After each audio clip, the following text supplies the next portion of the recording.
Everybody's gonna be like, Power Rangers isn't Game of Thrones, dude. It can be funny. Yeah, whatever. It can be funny. When it starts being, let me know. Oh, burn! Did I just use the blaze charger? Because that was a burn!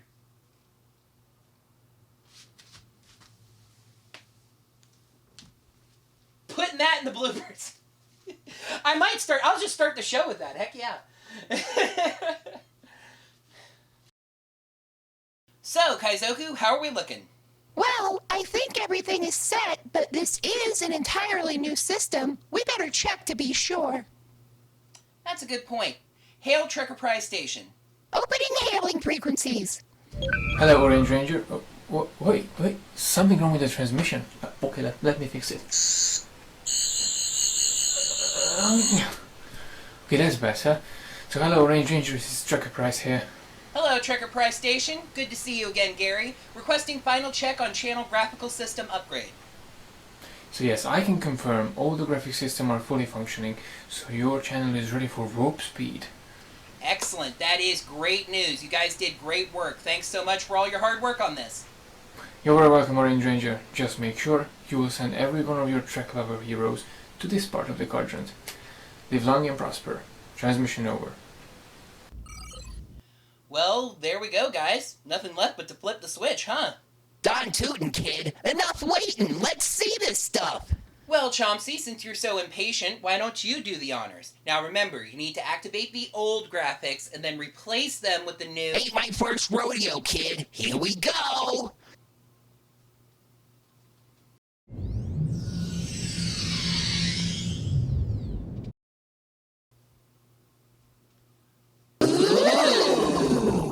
Man, that Trekker Prize does some great work. You want to talk about a channel that's going places? That kid's gonna do with Star Trek what we're doing with Power Rangers. Affirmative. But, speaking of which, it's time to start with the review, so places, guys.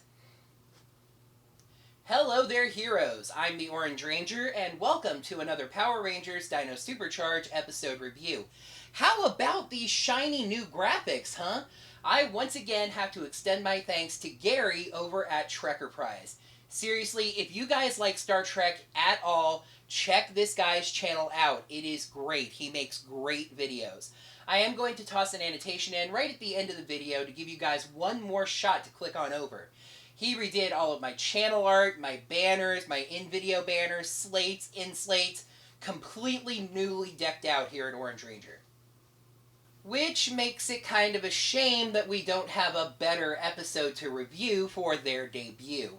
This is a review of the episode that aired 2 Saturdays ago, but personally I think the episode that aired last Saturday was better. Hey, kiddo, they didn't air a new episode this past Saturday. I know. Well, by this point you should know what you're in for, so buckle your seatbelts and let's get this over with. The 12th episode of Dino SuperCharge, Catchin' Some Rays. We start in the museum with Ivan and Chase pestering Kendall about the Silver Ranger. She finally shuts them up, telling them that she's doing the best she can. Funny enough, Chase tells her that if she can find Silver, she can take the Plesiozord and go help him.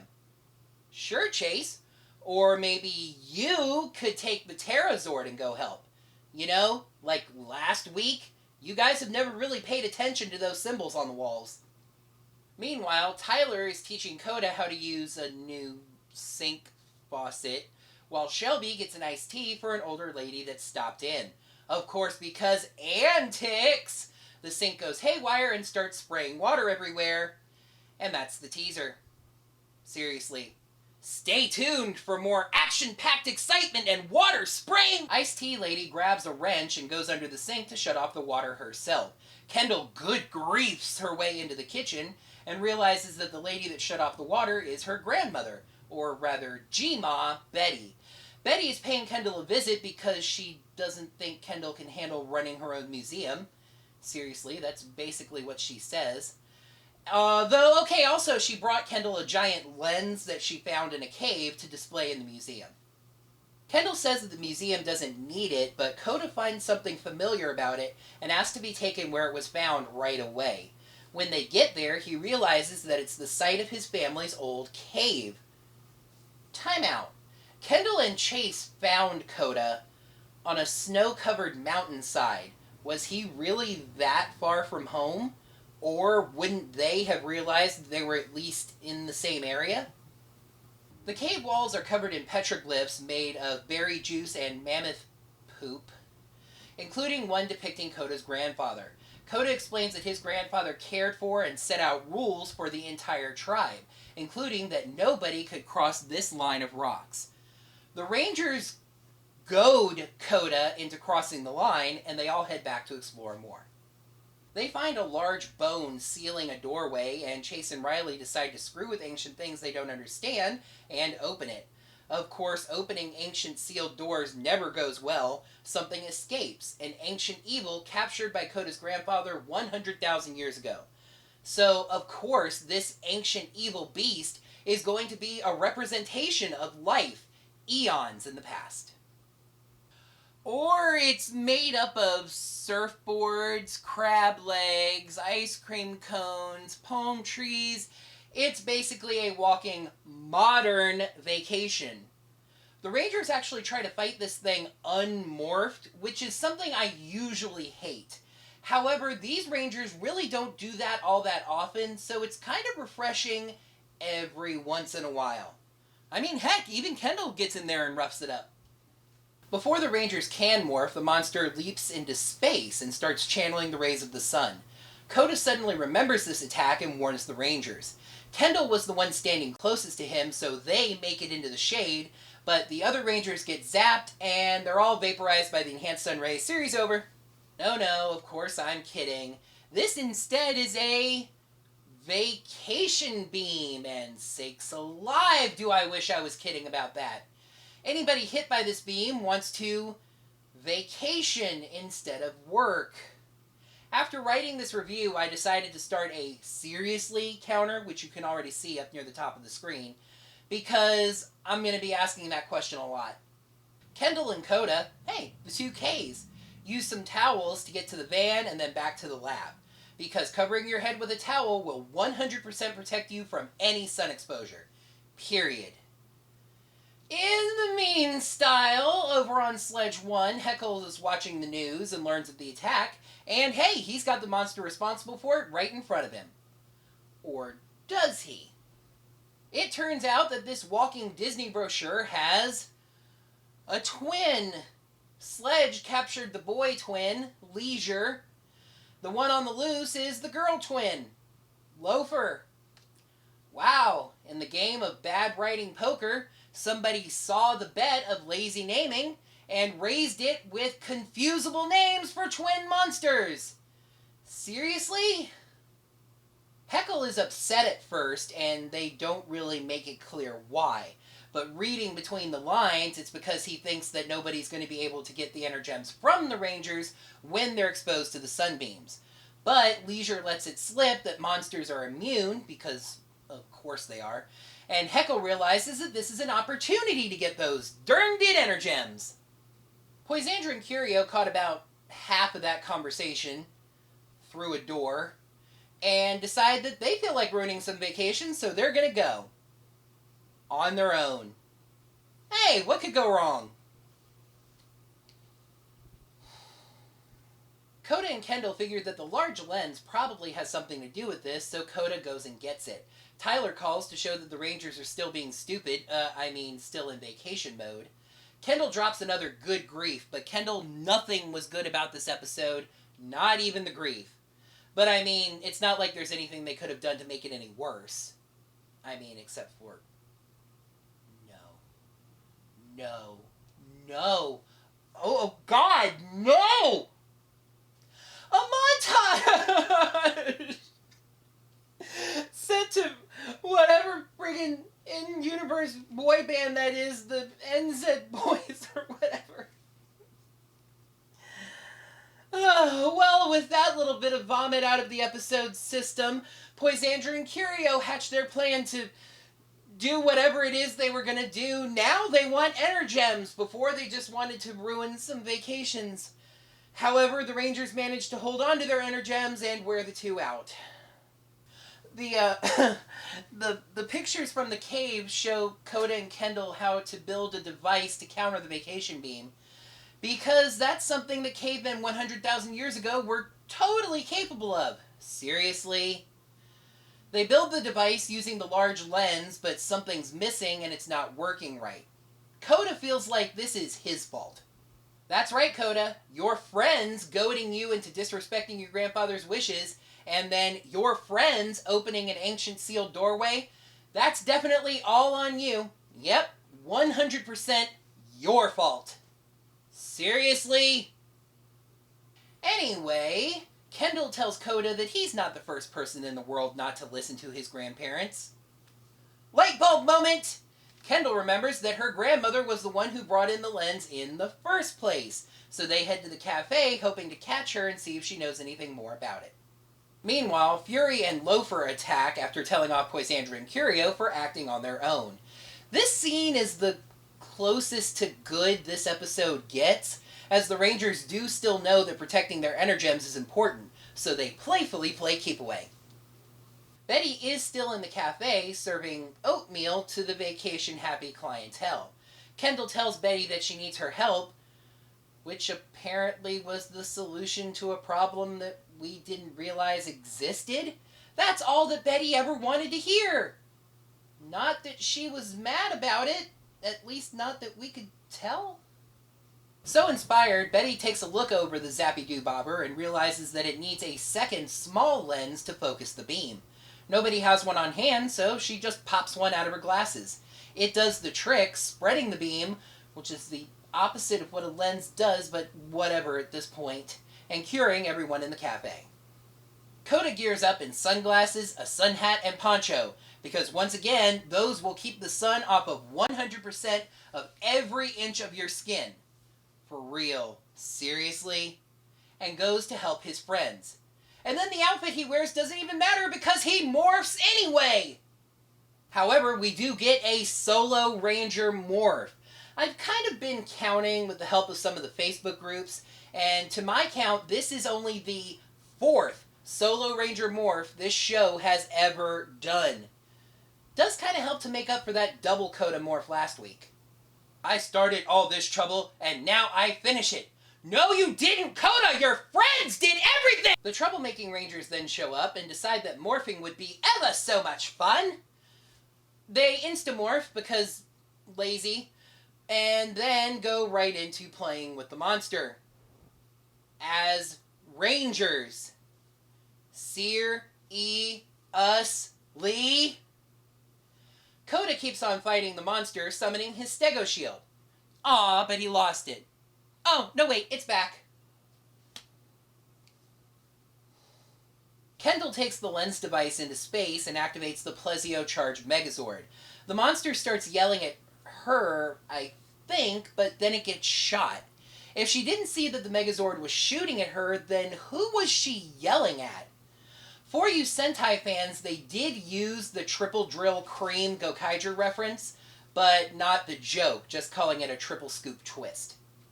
Kendall takes her turn with the Focus Episode sword and destroys the girl L with the final rocket punch. She then flat out admits how little this means, saying, "Now for the important part." Would you look at that, American Zord footage? It's 100% CGI, and it doesn't really look all that good, but hey, that's always nice to see. The lens frees the Rangers from the effects of the vacation beam, and maybe everybody else on Earth too, who cares, whatever. Fury, who has fought 8 Rangers before, now flees at the sight of 6. Cowardly lion! Boy L Monster is pissed off about Girl L Monster being destroyed, and though Poisandra and Curio are pushing him to retreat, the Rangers somehow magically teleport ahead of them and catch them. He's right, Poisandra says. The vacation made them stronger. I watched this episode twice. Nobody said that. Tyler goes SuperCharge because Coda would use it if the gun was blue, but I mean it's red, so whatever. He goes ankylopaki formation this time, but we do get a nice variation on one of the finishing moves. Tyler uses that Miley Cyrus special, but Kota grabs the chain and swings the ball back around for a nice hit. Tyler then uses the T-Rex SuperCharge Final Blast Ultra Super Lots of Words Dance Time Broccoli Sand Super Texas Dancing Fart Time to blow up whichever one of the L monsters was the second one to blow up. Back on Sledge 1, Poisandra and Curio need a vacation from their vacation with the Rangers, and somehow got 2 tickets to Hawaii that they apparently somehow plan to use. Heckle takes the tickets, and instead of using at least one of them for himself, seeing as human form and all, he instead gives the 2 tickets to 3 Viveks. I don't know, maybe they can form a little Vivizord and just ride the plane to Hawaii. He punishes these 2 by ordering them to clean the entire ship. Comedy! Well, the only thing left to make this an absolutely god-awful episode would be to shove in a moral with the subtlety of a sledgehammer. Ooh, Kota, volunteer! He returns to the cave to apologize to the drawing of his eons dead grandfather, saying he now knows that grown-ups make rules in order to keep children safe. I am reusing the Picard facepalm because this is a moral that even Star Trek has used. However, they did have to at least pretend that this was an episode written in the show's final arc, so the very end of the episode once again touches on the main plot. And it is kind of intriguing once, you kind of surgically separate it from the rest of the episode. Kendall has re-established contact with the Silver Ranger, who now seems to be perfectly okay. But to me, it sounded like he was speaking with a little bit of a different voice. I mean, from the rest of this episode, it could have been bad editing, or my ears just not wanting to listen to this episode anymore, but I'm telling you guys, it sounded a little different.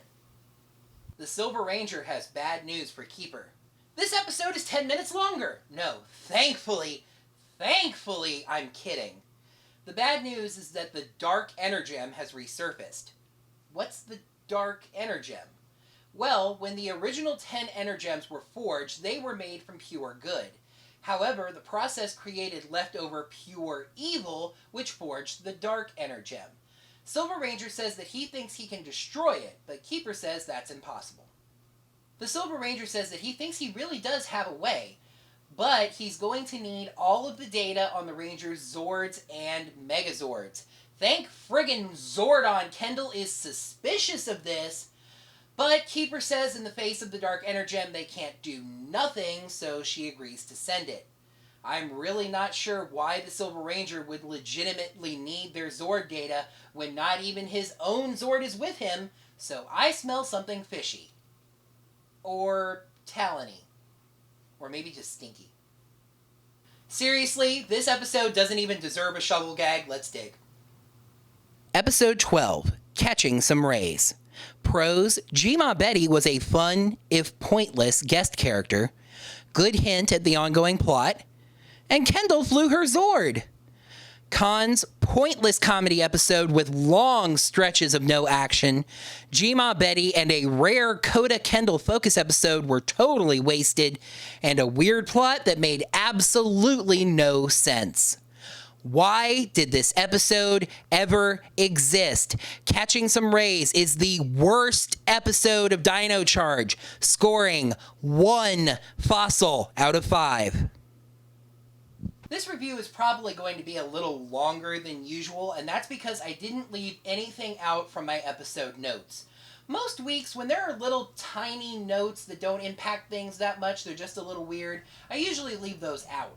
This time, I put every single thing from my notes into this review because this episode was so weird and so badly written that I wanted everything on tape. As pointless as she was to the story, G-Ma Betty was a fun character. She was just wasted on this episode. She barely contributed to the story. Her glasses saved the day. And for being Kendall's grandmother, she didn't give us anything about Kendall's backstory. Did Betty raise Kendall? Were the two of them not close as Kendall grew up? Does Kendall have issues asking people for help? Who cares? Here's some oatmeal. Darn tootin' doodlebug. I kind of hate making even this episode's positives sound like negatives, but that final scene that touched on the main plot was a really good scene. It just felt like it was part of an entirely different episode. A better episode. I find myself hoping that all of those hints that I touched on, how the Silver Ranger is suddenly safe, how he has a different voice, how all of a sudden he wants info on the Ranger's Zords, that all of those are mentioned and factored in later. And it only took a freaking focus episode, but not only did we have the right Ranger piloting their Zord, but Kendall got to fly the Plesio Zord and the Megazord all by herself. It is about time. Hey, maybe now it's something that Kendall will insist on. I bet we get at least one more episode where the Rangers use it and she doesn't even bother morphing. Now, the cons. What was the point of this episode? Burning Sentai footage? It certainly didn't push the plot forward, because who would want that with 10 episodes left to go and a day off on the next week? All the better to just have long montages of the Rangers having fun in the sun and nothing really happening.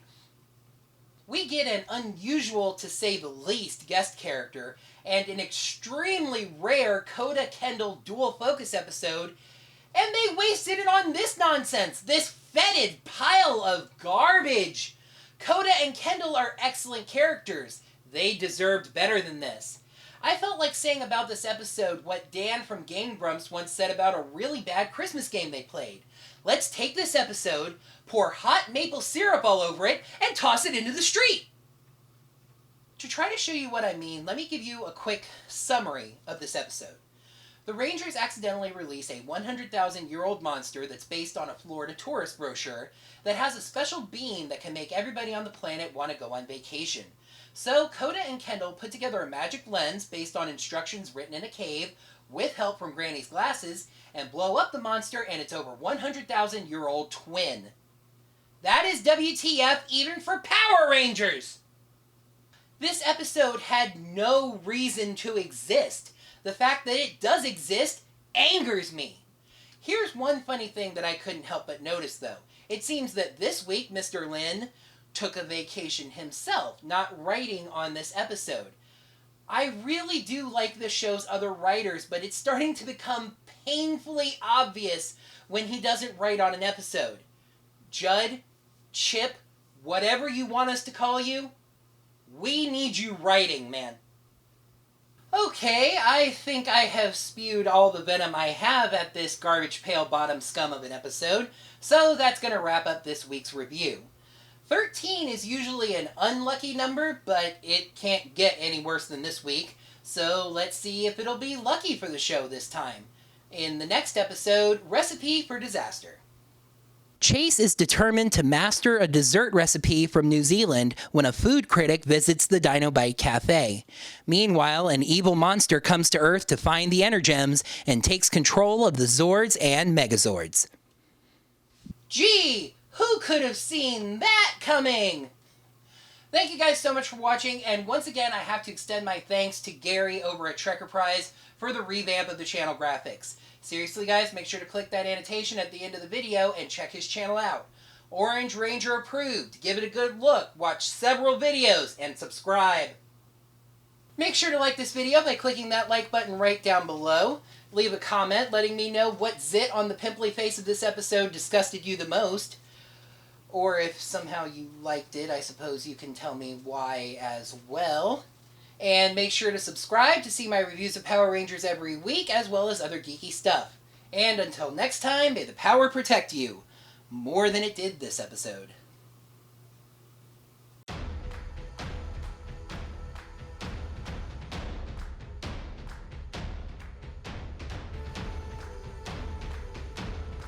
They find a large bone sealing a doorway, and Chase and Riley decide to screw with ancient things they don't understand and open it. I just didn't have my breath there. They find a bone. Kendall drops another good grief, but Kendall, nothing was good about this episode. Not even the grief. Coda and Kendall figured that the lens and the...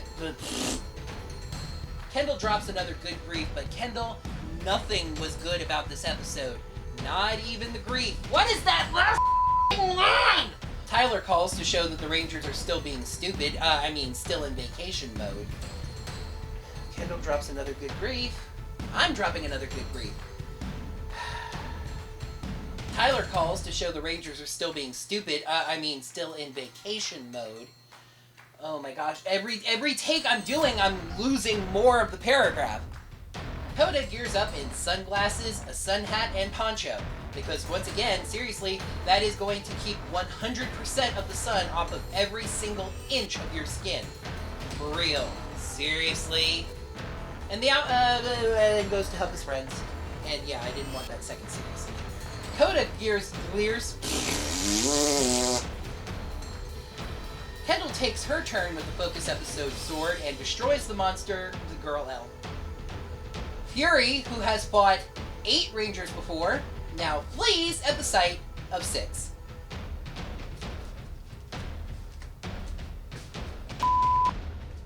The lens frees the Rangers from the effects of the beam, and maybe everybody else on Earth too. I don't know, who cares? I don't want to keep making even this episode's positives sound like negatives, but I have to. I'm not trying to make this episode's positives. And it took a freaking focus episode, but not only did we have the right Ranger flying the right Zord, but Kendall got to fly the Plesio Charge. Sassy wants to be in the video. This is Sassy. Say hi to everybody, Sassy. I'm the secretary of the Cat World Domination. Okay, moving on.